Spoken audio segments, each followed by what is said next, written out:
10 years ago today, I was standing on the side of a snowy bank in the Cascadian Mountains with a gun pointed at my head. After a decade-long commitment to a mission I oftentimes felt was a zealot's cause, I wound up falling hard. Oh yeah, there's a story. In fact, a book written. In it are revelations I was cautioned against sharing for fear I'd get myself killed. Well, after 23 years of pushing towards an elusive goal, being jailed in an American prison, biting my tongue for fear of reprisal, I'm adding my voice to a noble cause and paying tribute to the fallen heroes who have fought for our freedom. Today, we are living in an unprecedented period of human history, faced with challenges unlike any we've seen before. We have our star personalities, podcasters, and socio-political leaders adding their voice to the fray, leaving it to you to make sense of the world. Troubling in these trying times is the increasing division amongst us. Social distancing aside, it's the differing narratives we promulgate as truth, those left and right ideas that fit well into our own worldly view that work to widen the schism. If we witness the same observations, shouldn't we come to the same conclusions? Well, that's clearly not the case. We're wired differently. We were raised differently. Yet we all share an amazing gift. We have each been given the creative ability to use these bodies like a painter's brush. At times we are bold in our actions, taking broad strokes across the canvas, persistent in our endeavors, yet wise enough to step back and give attention, our intent, to the fine details that connect those strokes together. The evolution of the biological human self, the brush, is the spiritual journey each of us express in this very real and tangible world. There's an ancient Sanskrit word, tatvamasi, that translates to the self as being in its original, pure, primordial state, meaning you are the ultimate reality. You are both the canvas and the brush. Or, that which I see in you, I see in myself. And that which I see in myself, I see in others. We are one people, yet we live in a world divided. Today, nearly at every level, we are fragmented into opposing groups, clearly seen in the division of economic class, color, sex, political orientation, religion, ideology, even within our own tribe.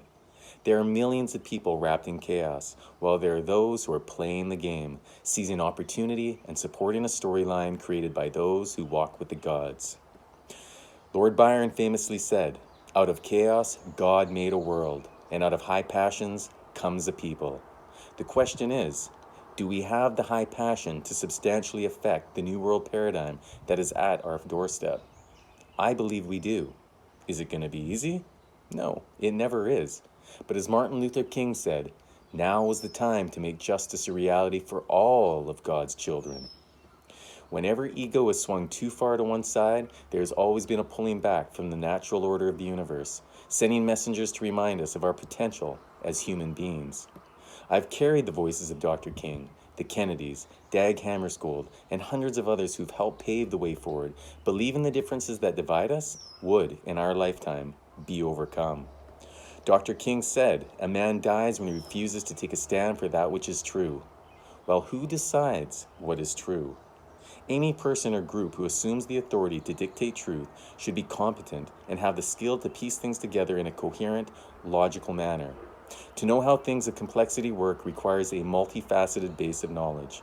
Take health and history, two key areas essential to maximize our creative potential. Yet, a disproportionate amount of people know fuck all about either, and if they do, they have little respect for themselves to do anything about it. It's not entirely their fault, as they've been caught in a system corrupted by exponential technical growth, which far too often cuts investment in health education of its citizenry. Now, if I want to use history to gain perspective on our shared reality, all I've got to do is go back 75 years to when my father was serving with the Allied forces. Germany surrenders on May 8th, bringing an end to my dad's call of duty, having flown a staggering 39 missions. Even though Japan has little to no fight left, decisions are made to annihilate Hiroshima and Nagasaki, setting the table for the Cold War. 2 months following Germany's surrender, the U.S. Army conducts the first detonation of a nuclear device in Alamogordo, codenamed Trinity. Moments after detonating that bomb, Dr. Oppenheimer, the lead scientist of the Manhattan Project, recites a line taken from the Hindu scripture, the Bhagavad Gita. in which Vishnu is trying to persuade the prince that he should do his duty. Now I am become death, the destroyer of worlds. The people around Oppenheimer either stood in silence or they cried, as they all knew the world would never be the same. Those words, 75 years later, are just as powerful today as we have entered a new era of warfare. Whether you believe COVID-19 was genetically engineered or came from a wet market in China, the reality is our lives are forever changed. What's interesting is when a student asked Dr. Oppenheimer if the first nuclear device was the one that went off at Alamogordo, he responded, "Well, yes. In modern times, yes, of course." Now ask yourself, why were so few of us taught the Vedas in school? The Ramayana, the Mahabharata, 18 full-size books with stories depicting devastating events from thousands of years ago, one which historians argue are descriptions of large nuclear holocausts. The answer? History gets altered to suit those who hold power. Erasing historical records like burning the Library of Alexandria or engaging in mass genocide of cultures that link us directly to our past make it easier to direct behavior. The fear of nuclear holocaust and the Red Scare made the populace malleable so this infrastructure could be built. 59 years ago, tomorrow, President Kennedy warned us about the powerful interests who had corrupted Plato's noble lie, untruths propagated by an elite to advance an agenda. Kennedy said, "The dangers of excessive and unwarranted concealment of pertinent facts far outweigh the dangers which are cited to justify it." Now, figuring out where we came from, viewed through an anthropological lens, and using sound science to explain the physical world, which of course includes the invisible atomic structure that makes up our known universe, is essential to understand if we want to play any part in guiding this ship. Knowledge is power. But if you're comfortable acting as a non-directive cog, preferring to rely on the system to move you into place, then it's probably best you stay home and hold your peace. Are you still with me? Great. 22 years ago, I was seeking answers to some heavy questions. The problem was, I didn't trust the sources who'd been ordained with divining the truth. Seek and you shall find, ask and I will deliver. In September of '98, I was on the other side of the Atlantic, engaged in an impromptu conversation, a chance meeting with a noble man whom I'd never met, in a town I had no intent stopping at. In the 3 hours we chatted, this wise, charismatic fellow revealed a lot, helping me to center in on what was most important in life and galvanizing me to take action. One revelation he shared that directly ties in with what I'm building to was knowing George W. Bush would win the U.S. presidential election a full 2 years before it happened. In September of 1998, George Bush was just in his 4th year governing Texas and 8 months away from announcing his run for the Republican primary.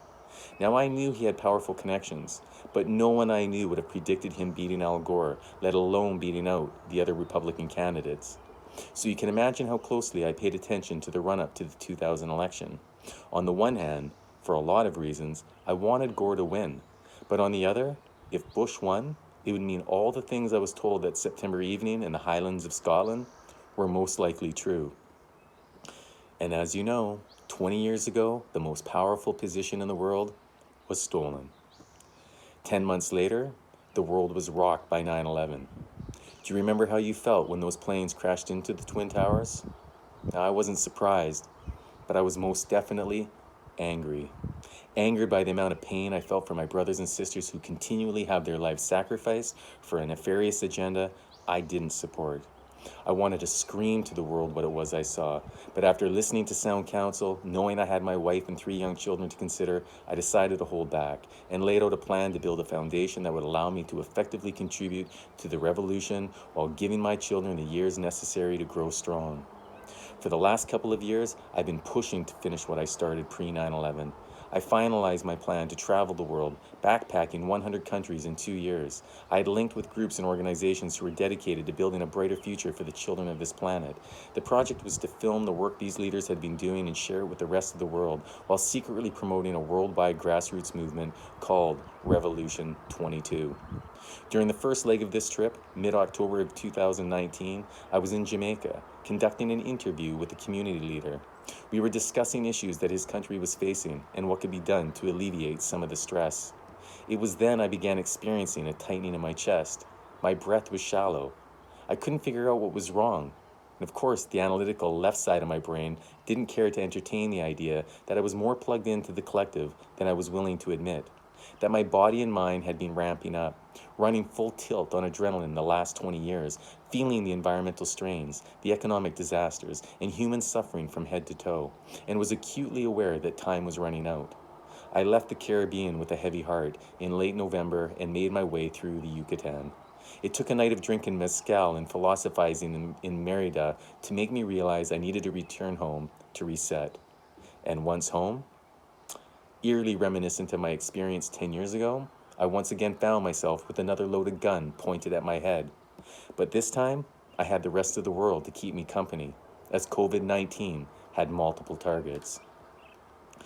Now today, there grows a mistrust towards government authorities, public health officials, and the media. There exists an environment where speculation and rumors take over and wash out legitimate information others are trying to promote. The endless amount of garbage getting spewed out daily is making it difficult for the average layperson to make sense out of what's really going on, and I cringe every time I see someone get lost down a nasty rabbit hole. But don't be so quick to hold yourself high on that horse, thinking no wool has been pulled down over your eyes. For the amount of money spent every year misdirecting people is in the billions of dollars, and that market is growing. There has been a massive upswing directing vast amounts of resources to distract and gain control of people's minds. Whether you were Colin Powell addressing the United Nations, Alan Dulles being appointed to the Warren Commission, or Facebook and Cambridge Analytica doing their thing, there is a full frontal assault on having you buy in to someone else's narrative. Trying to figure out truth from bullshit is a required skill in this new era of fast-paced information download. If you're not questioning what you're reading or listening to, regardless of the source, you are part of a bigger problem. What we're experiencing today, globally, wasn't an unexpected event. Whether the virus occurred naturally or was made in a lab under some benevolent pretext, perhaps rationalized as being a much more effective and substantially cheaper cost of conducting warfare, the point is, we knew it was coming. Now, is Bill Gates the genius mastermind people are claiming him to be? Perhaps. From where I'm standing, it's possible Mr. Gates is our world's very own Ozymandias. That could be a good thing. And how about the guy who gets even more headlines, someone who plays his part perfectly? Now, I've been overly conscious to not draw that proverbial line in the sand, as I don't wish to add to our division. However, there comes a point in our lives when we must make a stand. We must be clear, both in our intent and how we communicate our vision. Trump plays an integral part in this movie, a cog that works to distract from what is really going on. He is a mid-level player who serves the bureaucracy. To my friends who form Trump's base, you have either been deceived by a false prophet or you're willfully supporting the Antichrist with a desire to manifest the collapse of the global system, paving the way for the meek to lay claim to the planet, manifesting the book of Revelations. Like the Roman Emperor Nero, Trump persecutes those who spread the true message of the Christ. I pray for those who have given him their allegiance, that you will awaken and one day walk through the pearly gate. To my godless, left-leaning liberal friends, it's not enough to simply Twitter the contempt you hold for Trump. Your smarts, your intellect, will not save you from the brown shirts. You must direct your energy to affecting policy that represents the ideals which support your moral compass and help to create more bridges for the souls who are lost in the dark. Our next step will be the most important one we have taken in generations, one rooted in nonviolence, one which supports the restructuring of, rather than the tearing down of the mighty foundation that took thousands of years to build. Oh, I have a dream that transcends generations, a dream that brings forth balance, justice, love, and a reasonably fair opportunity for every global child to be given the support essential to becoming a thinking human being, one whom is joyful, productive, and given the tools to help them discover their own unique gifts, so they may, with passion, contribute to our shared world. I am advocating for the restructuring of the United Nations, based on a comprehensive reform and policy agenda presented by the late Kofi Annan. The reforms would include building an AI cloud system configured to manage the health and welfare of the global population, with its prime directive set to abide by the Universal Declaration of Human Rights. The General Assembly operates alongside, in partnership with the global corporate hegemony, which includes but is not limited to the World Trade Organization, the World Health Organization, the World Bank, the World Economic Forum, and the International Monetary Fund. Now, in March of 2005, Kofi presented the agenda called Enlarger Freedom to the United Nations General Assembly, urging delegations to come to consensus in time for the Millennium Plus 5 Summit. Instead, after several months of negotiation, the United States demanded hundreds of revisions just 3 weeks before the summit. As a result, the negotiating consensus fell apart. Eventually, the text was reduced to a set of vague generalities. The world was left to wonder about the future of multilateralism in the face of U.S. hostility.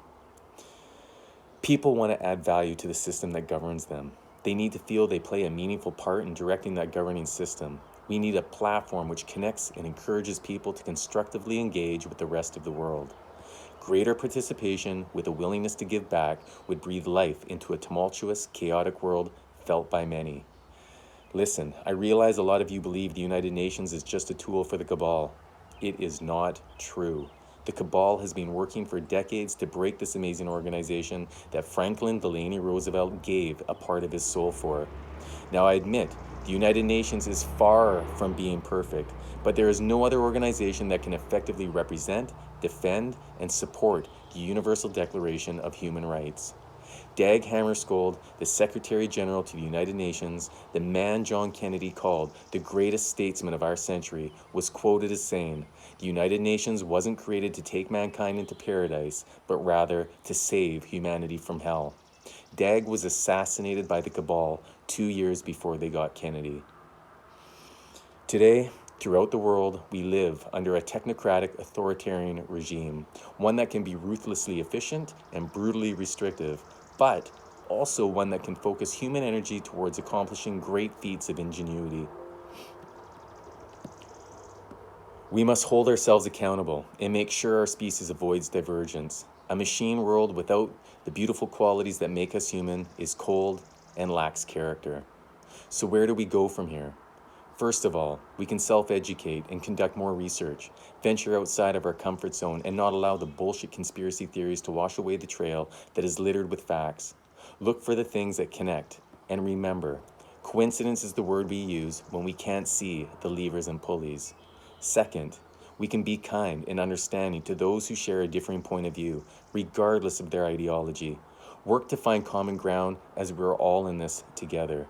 Third, contact your local MLA, congressperson, or elected official and strongly urge them to pressure your head of state to support your country's ambassador to the United Nations, mandating them with the task to reform the United Nations Security Council, setting a clear timeline to implement these changes, with September 15th, 2020 being the day set for formal acknowledgement of this request. Fourth, mark your calendars for the 22nd of April, 2 years from now. On this day, we march in solidarity as one people. If we're still social distancing at that point, well, it'll be a long overdue get-together. Fifth, please share this video with as many people as you can and encourage them to do the same. If we are to move forward together as one people, we must be willing to accept responsibility for our collective history. We need to wipe the slate clean, come to the table with a clear directive, and work together to move away from an Orwellian dystopia towards a Roddenberry utopia. As Kennedy said, a revolution is coming, a revolution which will be peaceful if we are wise enough, compassionate if we care enough, successful if we are fortunate enough, but a revolution which is coming whether we will it or not.